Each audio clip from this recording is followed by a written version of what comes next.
Hi friends, welcome to my channel Telugu వంటకాలు by జయ. మీ జయ ఈరోజు మీ ముందుకు ఒక వెజిటేబుల్ సలాడ్తో అయితే వచ్చేసిందండి. దానికోసం ఇంట్లో ఉన్న వెజిటేబుల్స్ అన్ని కొంచెం కొంచెంగా పెద్దగా కట్ చేసుకొని ఇలాగ ఆవిరి మీద ఒక 5 నిమిషాలు అయితే కుక్ చేసుకున్నానండి. మిగతావి అయితే ఇలా కట్ చేసి పక్కన పెట్టుకున్నాను. పీనట్స్ని, క్యాబేజీ, వెల్లుల్లిని ఇవన్నీ పక్కన పెట్టుకున్న తర్వాత మనకి అవి కుక్ అయిపోయిన తర్వాత అండి ఇలాగ బాండీ పెట్టుకొని ఆలివ్ ఆయిల్ వేసుకొని వేడెక్కిన తర్వాత వెల్లుల్లి వేసుకున్న తర్వాత మనం కుక్ చేసుకున్న వెజిటేబుల్స్ కూడా వేసుకోవాలండి.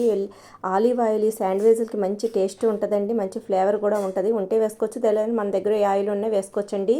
తర్వాత ఇవి కూడా అటు ఇటు కలుపుకొని ఒక 2 మినిట్స్ ఫ్రై చేసుకున్న తర్వాత ఆయిల్లోని మనం కట్ చేసి పెట్టుకున్న క్యాబేజ్ అవి కూడా వేసేసుకొని అవి కూడా అటు ఇటు కలుపుకొని కొంచెం ఫ్రై అయిన తర్వాత అయితేనండి దీంట్లో టేస్ట్ తగిన సాల్ట్, పెప్పరు, చాట్ మసాలా కూడా వేసుకొని అటు ఇటు మిక్స్ చేసుకొని తర్వాత మనం ఇవి అయితే ఆవిరి మీద కుక్ అయిపోయాయి కాబట్టి మనకి ఎక్కువగా కుక్ అవ్వలేదండి. వెజిటేబుల్స్ అలా అంటే కొంచెం క్రష్గా ఉంటేనే వెజిటేబుల్స్ మనకి తినడానికి బాగుంటుంది, టేస్ట్ ఉంటుందండి. ప్రోటీన్స్ అవన్నీ ఏమి పోవు, ఫైబర్ అన్నీ మంచిగా ఉంటాయండి ఎక్కువగా కుక్ అవ్వకుండా.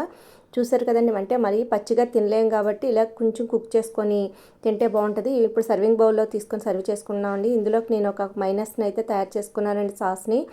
హోమ్ మేడ్ మైనస్ సాస్ అండి. దానికోసం నేను ఏమేమి తీసుకుని చెప్తాను. ఇలా చేసుకొని తింటే మంచి ఎమ్మీగా టేస్టీగా ఉంటుందండి.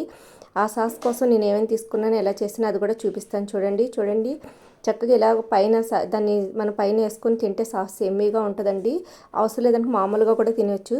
దానికోసం ఎండుమిర్చిని వేడి నీళ్ళలో నానబెట్టుకొని కొన్ని గార్లిక్, కొన్ని జీడిపప్పు, అలాగే సాల్ట్, పెప్పరు, కొంచెం ఆయిల్ వేసుకొని నిమ్మరసం వేసుకొని దీన్ని మిక్సీ పెట్టుకొని కొంచెం పన్నీర్ ముక్క కూడా వేసుకున్నానండి. ఇవన్నీ వేసుకొని దీన్ని మెత్తగా పేస్ట్లా చేసుకుంటే మనకి మైనస్ సాస్లా తయారవుద్దండి. ఇంతేనండి, చాలా సింపుల్ అండ్ ఈజీ. సాస్ని మనం బయట కొనే పని లేకుండా ఇంట్లోనే చేసుకోవచ్చు. ఇలా హోమ్ మేడ్లో చేసుకునేది ఎంతో ఎమ్మీగా టేస్టీగా ఉంటుందండి. చూసారు కదండి, నా వీడియోని ఇస్తే అందరూ ఒక లైక్ చేయండి, షేర్ చేయండి, సబ్స్క్రైబ్ చేయండి.